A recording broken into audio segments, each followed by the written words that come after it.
and it is truly um, something to be concerned about. These are children out here. Um, to tear gas children. You mentioned rubber bullets too. Were they firing rubber bullets at children too?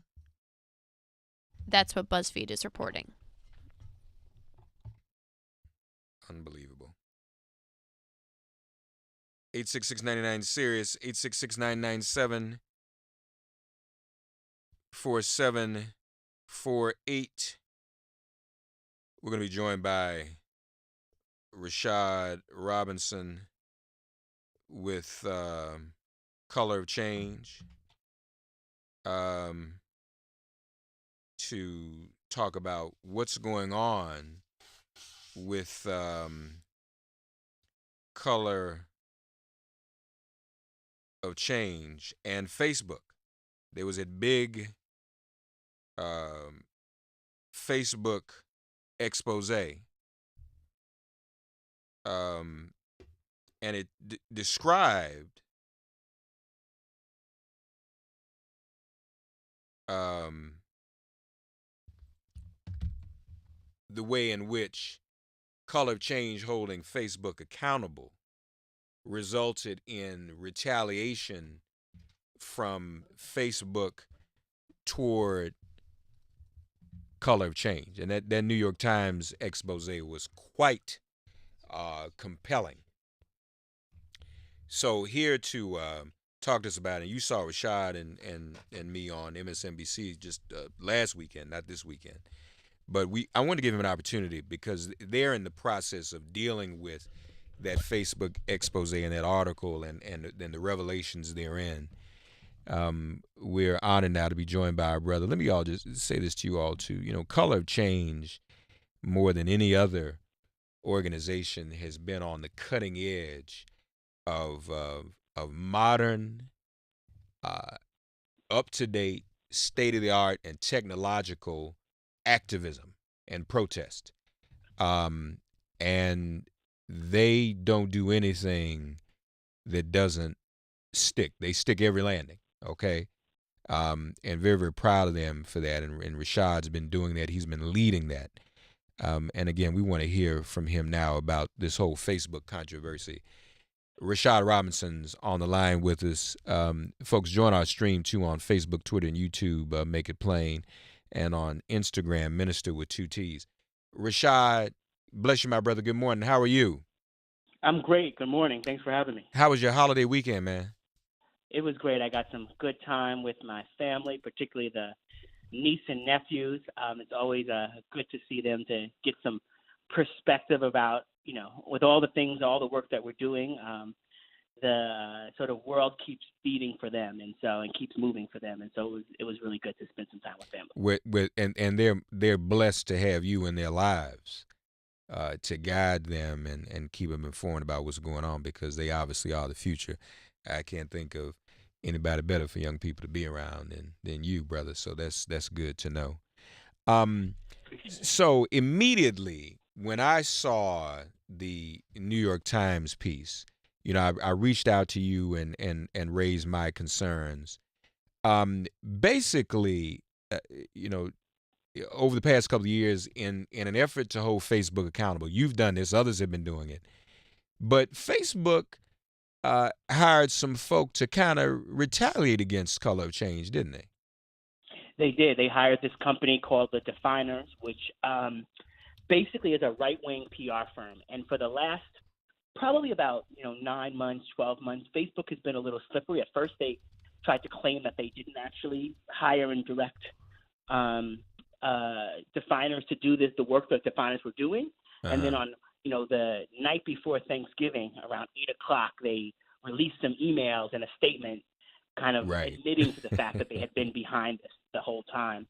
But basically, for the last 3 years, we have been in back and forth with Facebook around everything you can imagine, from when they turned off the Facebook Live of Corrine Gaines, the sister who was in the police interaction in Baltimore and ended up dead, that was really when we first started our like deep advocacy with Facebook. I remember being in their Washington D.C. office with their policy director, going through all the reasons why how their work behind the scenes with law enforcement without warrants, without proper due process, was a violation of civil rights.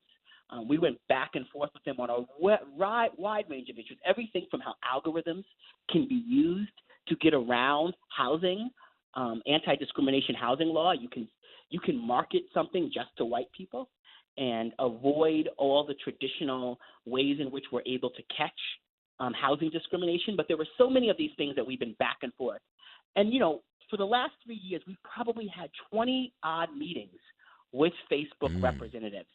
And while we were doing that, they were pitching these stories, basically calling us a puppet of George Soros, which has been this right-wing meme. If you ever go on white nationalist sites or white supremacist sites, and I don't recommend anyone doing that before breakfast or maybe even ever, but sometimes we go on because we try to track them and monitor what they're doing. There's this idea about George Soros as this Jewish boogeyman that sort of dates back to how they talked about Jewish people during the Holocaust. And it's also this idea of undermining Black people and social movements who might be supported by Jewish folks. So George Soros supports our movement. He's the puppet master. The Black organization can't make up their own mind, doesn't have their own agenda, and they must be controlled by George Soros. The truth is that George Soros is one of many of our funders. He funds a lot of civil rights and racial justice work. George Soros is not Color of Change's biggest donor, our second biggest donor, our third biggest donor, and so on and so forth. But if George Soros wanted to be our biggest donor and he wanted to support the work and the vision and become our biggest donor, I'd let him become our biggest donor, because at Color of Change, we've always been mission first, and we've invited philanthropists in to support that. But Facebook using this was an attempt to undermine us. And it's only gotten us to double down on our clear demands on Facebook, which really is about them getting their house in order and dealing with the civil rights violations on their platform. Now, and it's important to note that Rashad Robinson, Color of Change, with his folks, quick calls, 866-99-SERIOUS. The other thing that's important to note here, and I'm folks, I have up on screen the paragraph in the New York Times. This is the organization called Definers that Facebook used to do Oppo research and retaliation. Definers press reporters to explore the financial connections between Mr. Soros' family or philanthropies and groups that were members of Freedom from Facebook, such as Color of Change, an online racial justice organization. I mean, they kind of singled you out, Rashad, and I'm still trying to figure out what you were doing that was so threatening. I mean, you're talking about Corinne Gaines's video, other things like that. I mean, why was that such a threat to Facebook? It's a couple of things. The first is, first and foremost, Color of Change has never been a member of Freedom from Facebook. Freedom from Facebook is an organization that we know about, that sometimes they have had the same demands as we have had on Facebook, but sometimes they've had demands on Facebook that we haven't had. Right. And so we've never been a member of Facebook, Freedom from Facebook. We've always operated independently in our advocacy. Some of the things that we have done that I think have riled Facebook and that we will continue to do is that we have led a strategy both in Congress, pushing Democratic members of Congress and really started pushing members of Congress prior to the election to commit to hearings on Facebook if the Democrats took control. We have, started and been engaged with reaching out to investors of Facebook. Facebook has a wide range of investors, particularly many big cities, liberal cities like New York City that have their pension funds inside of Facebook. And we have reached out to those folks to work to hold Facebook accountable, to bring shareholder resolutions before Facebook with a deep understanding. But our advocacy has always been public. it has always been out in the open. We've had, for folks who follow Color of Change and understand Color of Change, they've probably gotten petitions to sign about Facebook, calling on Mark Zuckerberg to do something, calling on Facebook to make changes.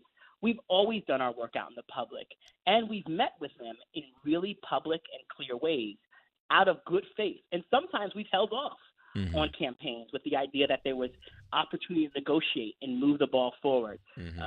And so one thing I will say is that sometimes you do this work and you don't know if you're being noticed. You don't know if the folks that you're pushing are paying attention to us.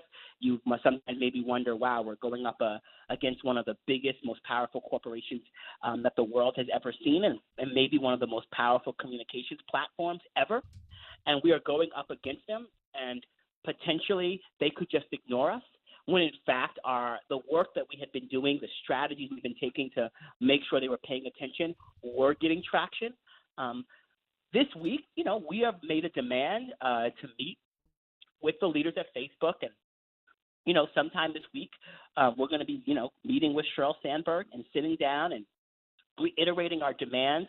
We've called on and brought in many Jewish organizations like Bend the Ark and others to speak out directly around the anti-Semitism and have their voices raised in the way that Facebook would sort of weaponize this idea. And then we're working with a number of civil rights organizations, from the Leadership Conference on Civil Rights to Center for Media Justice and others, at continuing to raise the attention. The fact of the matter is Facebook would not have attacked us if we did not have some traction behind our demands and some energy behind the efforts that we're making to move them in the right direction. And for us, that means that they have an obligation to both complete this civil rights audit that they have agreed to. And what that means for your listeners is that we have a wide range of practices that have just grown so quickly as the platform has grown, that while they may make our lives easier in some way and bring us into the future, they can sometimes move us into the past because they avoid civil rights law. They allow for Facebook to work directly with law enforcement, or Facebook to avoid civil rights law and allow for folks to discriminate, or allow for when a black activist reports a white nationalist, they can get cut off of Facebook because they may be cutting and pasting the language that the white nationalists use to send to Facebook, and they get the violation, not the white nationalists. We've seen all of these things happening. And so we recognize that there's a real opportunity to move this platform, and we've got to do it because we saw how Facebook was weaponized during the 2016 election, how it was used to sow divisions, but also how it was used to suppress votes and to suppress voter turnout. And we have to fix these things before the 2020 election. It's interesting. Rashad Robinson with us, folks, 20 minutes past the hour, 866-99 Sirius.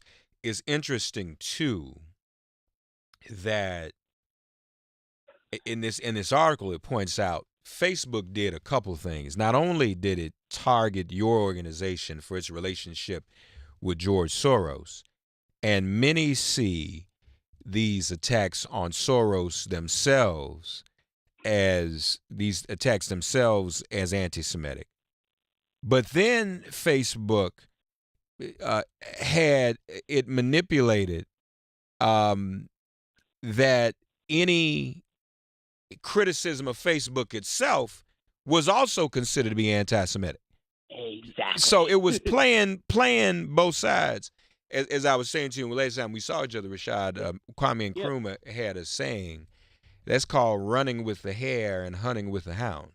And so holding Facebook accountable, you're anti-Semitic. But if you have a relationship with Soros, you're a part of the big giant Jewish octopus that controls everything.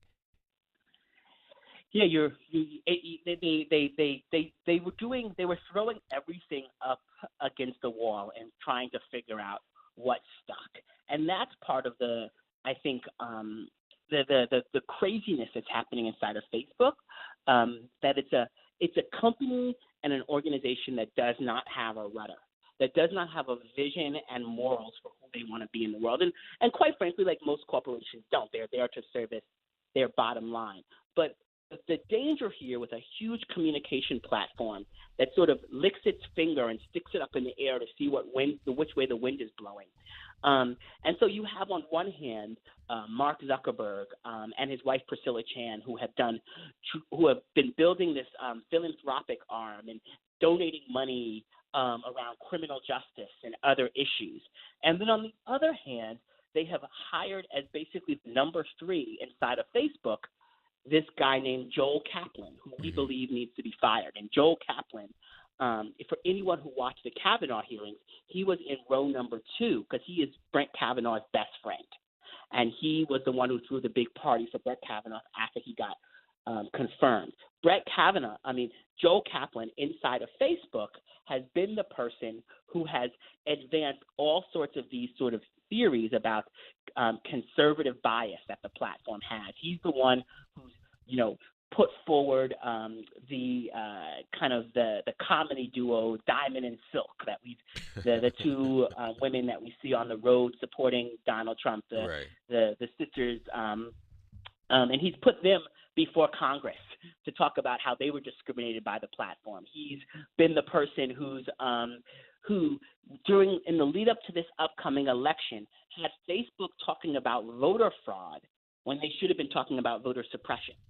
And talking about how the platform wanted to stomp out voter fraud, giving power to these lies that Donald Trump has promoted. And so Facebook has given this person sort of a perch inside of the corporation, while at the same time trying to make us believe that they want to connect us, bring people together, while simultaneously putting people in power that want to suppress our rights and sort of minimize civil rights, sort of put civil rights on the same playing field as someone being a conservative, like protection of women, Black folks, Latinos, LGBT community, as the same thing as making sure that a conservative feels like they were fully heard. It's not the same thing. We have there is right and there's left, and that's what we should have a debate about. But then there's right and there's wrong. If we can't actually have a conversation about what's right and what's wrong, and that suppressing the vote is not about a left or right, it's about right and wrong, it's not a political game. This is the problem, and this is why the advocacy we're doing and the pushing we're doing on Facebook for us is such important work, because it's gonna influence everything else, from our ability to advance all the policies we care about because of how powerful the platform is. And I know many people are like, get off of Facebook, don't watch Facebook, and that's fine and clear, but that's not a thing that will happen overnight. And for the foreseeable future, this platform will unfortunately play a huge role in our economy, in our democracy, and we have to hold it accountable, and we have to push them, and we have to be relentless.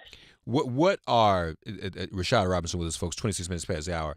In the moments remaining, Rashad, what are the demands that you intend to present when you meet with? You'll be meeting with them this week, you believe?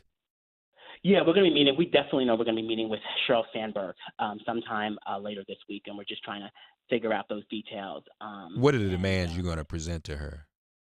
So the first demand is to both complete and publicly release their civil rights audit, to give us a timeline for its completion, and to put weight and resources behind the implementation.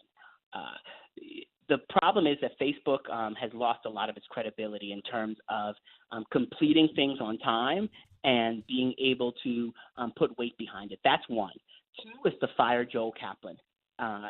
There can be no trust that an organization like Facebook is going to get its civil rights issues in line when they have one of the biggest kind of anti-civil rights crusaders as the number 3 inside their company.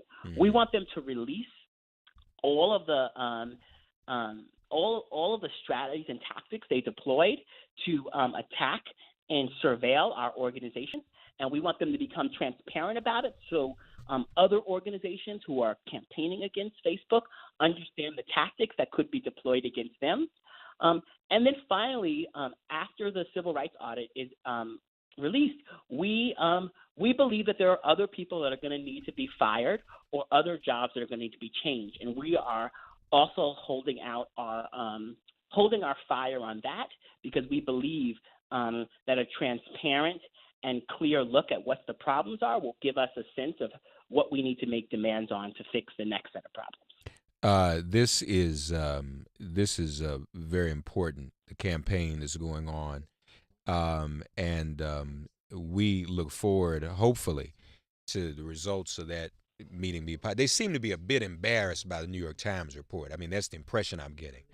Well, they should be, and we've gotten lots of outreach from people inside of Facebook that work inside of Facebook that are both embarrassed, can't believe that the company would do this. But I do think that it's important that this is public because part of the challenge here is that up until this point there was this belief that the people behind Facebook are good people. The company's just gotten really big. It's gotten out of hand. Right. Road to hell is paved with good intentions. And for the fact of the matter is like, it's not enough for you to tell me you're a good person. You have to respond and act accordingly when it's hard. And over again, when it's been hard, Facebook has leaned into the status quo of not doing anything, of playing hear no evil, speak no evil, and see no evil to the problems on their platform. And no more. What's helpful about this article is, as upsetting as it was to us to see how these anti-Semitic and anti-Black tropes were sort of weaponized against us. It made things clear that we had been seeing for the last several months where journalists would ask us about George Soros, and we were confused about why they would bring up George Soros when, in fact, one of our donors is one of the co-founders of Facebook. Wow. We would get asked these questions, and we were confused over and over again. So it's all made clear, and it's also made clear to us that what we are dealing with is an opponent and a target that will do whatever they can to avoid having to make changes to their civil rights practices. And Mark, as you know, and as I know, and as all of us who have worked and engaged in civil rights, that's nothing new. No. When folks have to make changes on issues of civil rights, they may talk a good game in the beginning, and then when it's time to actually make changes that force them to be uncomfortable, they start slow walking it. Yeah. And the fact of the matter is that's why we have organizations. That's why we do this work. That's why we don't take money from Facebook when they've offered it over the years. And that's why, over the course of the next several weeks, we're going to do everything we can to really turn up the heat and force them to make change. That's right. And especially when so many of our people use that platform and depend on that platform, they need to be held accountable. Folks, follow @ColorOfChange on Twitter. Go to colorofchange.org to be informed. And Rashad, we're going to look forward to hearing back from you after the meeting and maybe getting a report out to see where that is. And I'm glad you're doing the work you're doing. And folks, Color of Change always enlists us to be mobilized to help.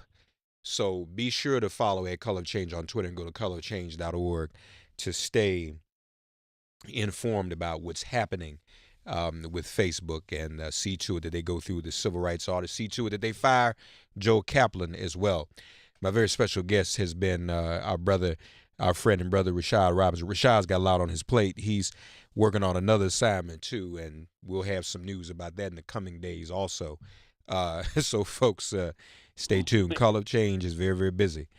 Rashad, always. Thank you, my brother. Always. Okay, all right, and let's keep in touch, okay, and keep us posted about what happens in the meeting. All right. We will do. We'll do. Talk to you soon. Thank you, Rashad Robinson, folks, at Color.